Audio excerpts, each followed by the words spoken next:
Mayday, mayday, mayday. Cactus 1549, dual engine failure. We have lost thrust in both engines. 15 जनवरी 2009, आज से ठीक 16 साल पहले कैप्टन सलेनबर्गर ठीक 3:27 पर एक distress call New York terminal radar approach control को भेजते हैं। पायलट्स को पता चलता है कि दोनों इंजन फेल हो गए हैं। पीछे बैठे पैसेंजर्स को जोर जोर से बैंगिंग नॉइसेस, फ्यूल का स्मेल और इंजन से फ्लेम्स दिखने लगते हैं। केवल 208 सेकंड है पायलट्स के पास और जिम्मेदारी है 155 लोगों की जिंदगी की। Would they do or die? Cactus 15.9, turn left lane 270. This is Cactus 1539, hit birds, so you've lost thrust and focus.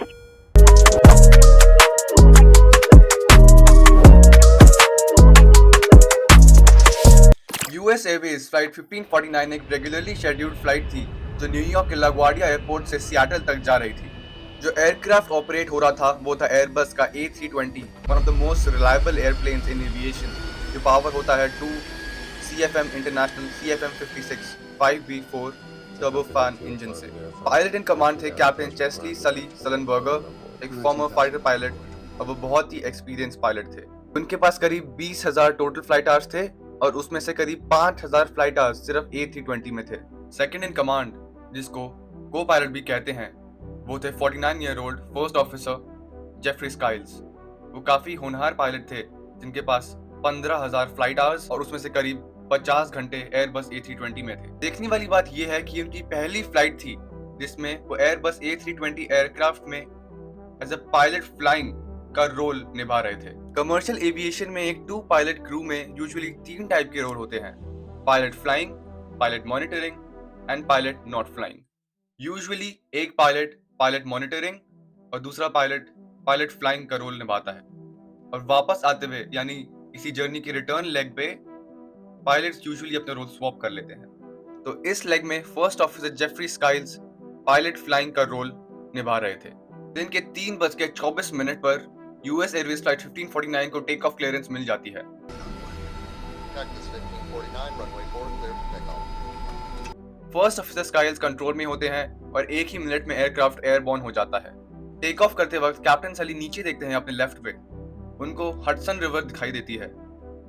उस रिवर को वो एक रिमार्क डालते हैं, what a view of the Hudson today. ये रिमार्क याद रखिएगा क्योंकि आगे जाके ये बहुत ही रेलेवेंट होने वाला है। 2 मिनट बाद पायलट्स को दिखाई देता है कि कुछ चीजें से उड़ती हुई उनके पास आ रही हैं। Birds.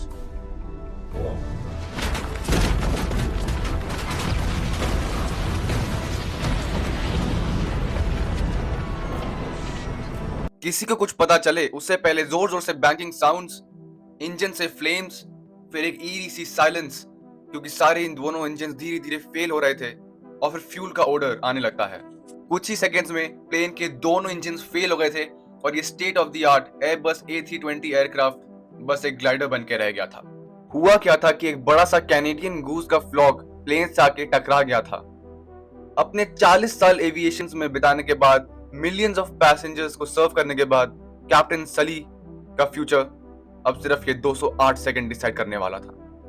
कुछ सेकंड्स बाद कैप्टन कंट्रोल्स अपने हाथ में ले लेते हैं और ATC को एक डिस्ट्रेस कॉल भेजते हैं। अभी कैप्टन ने जल्दी जल्दी सोचा, अपने 40 साल का एक्सपीरियंस को यूज करा और उन्होंने अपने चॉइसेस 3 चॉइसेस में बॉइल डाउन कर लिए।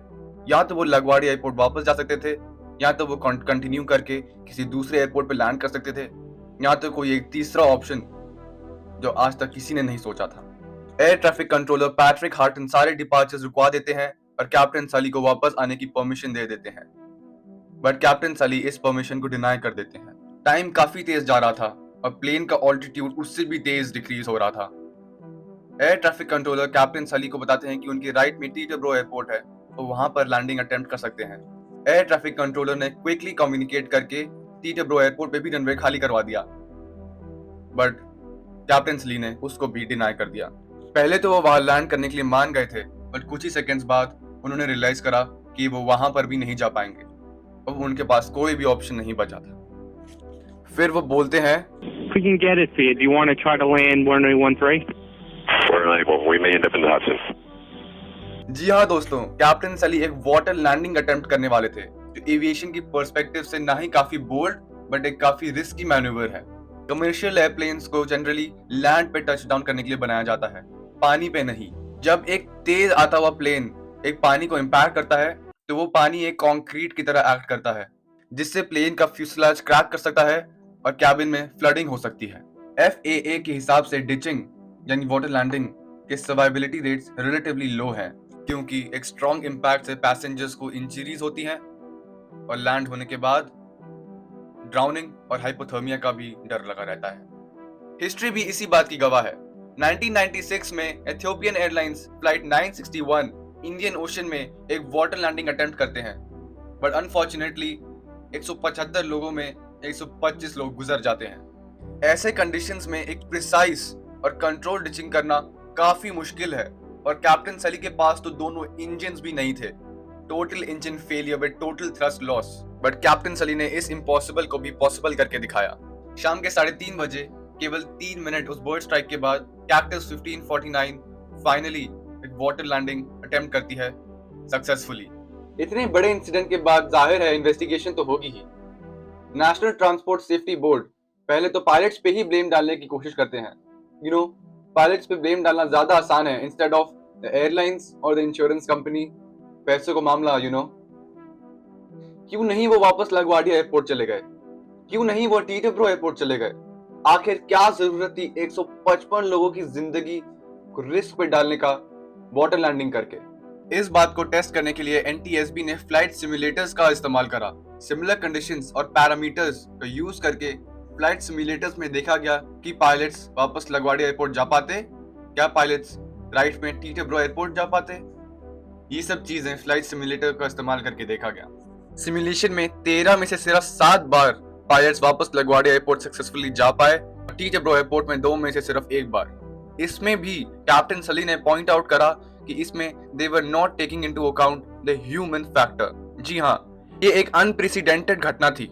ये घटना पहले कभी नहीं हुई थी और कोई भी पायलट इस घटना के लिए ट्रेन नहीं होता है कि इतने कम ऑल्टीट्यूड पर ये घटना हो। सिमुलेशन में जो पायलट्स थे उनको पहले से ही पता था कि कहाँ जाना है, एग्जैक्ट हेडिंग कहाँ क्या है। ये सब चीजें रियल लाइफ में जब ये सब सही में हो रहा था, ये सब पायलट्स को नहीं पता थी। तो इस बात को NTSB ने एक्नॉलेज करा और एक 35 सेकंड का delay as a human factor डाला। ये डिले डालने के बाद कोई भी फ्लाइट ना ही टीटब्रो एयरपोर्ट ना ही वापस लगवाडिया एयरपोर्ट जा पाई। मई 4, 2010 को NTSB अपना फाइनल रिपोर्ट रिलीज करता है। इस रिपोर्ट पे लिखा रहता है कि इस इंसिडेंट का मेन कॉज मैं आपको रीड करके बताता हूँ, was the ingestion of large birds into each engine which resulted in an almost total loss of thrust in both engines. Board ये भी रूल करता है कि कैप्टन सली का वो वाटर लैंडिंग करने का डिसीजन सही था और वो एक मात्र सही ही ऑप्शन था और कोई ऑप्शन था ही नहीं। उस वाटर लैंडिंग के बाद भी कैप्टन सली इंश्योर करते हैं कि पैसेंजर्स, कैबिन क्रू और फर्स्ट ऑफिसर पहले एग्जिट करें और उस डूबते हुए प्लेन पर अपनी जान पे खेल के उन्होंने 2 बार फ्लाइट को पूरी तरह से चेक करा कि कोई रह तो नहीं गया है और फिर ही वो खुद एग्जिट हुए। आई थिंक यहाँ सेफ टू से है कहना कि कैप्टन सली एक रियल लाइफ हीरो से कम नहीं थे।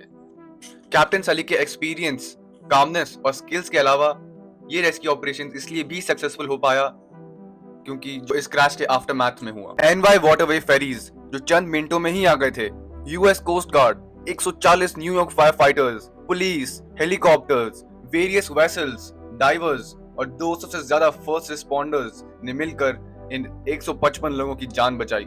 ये वीडियो मैंने इस मिरेकल ऑफ द हडसन के 16वां एनिवर्सरी के लिए बनाई थी। अगर आपको ये वीडियो पसंद आई हो तो tell me in the comment section for similar videos. मिलते हैं फिर, धन्यवाद।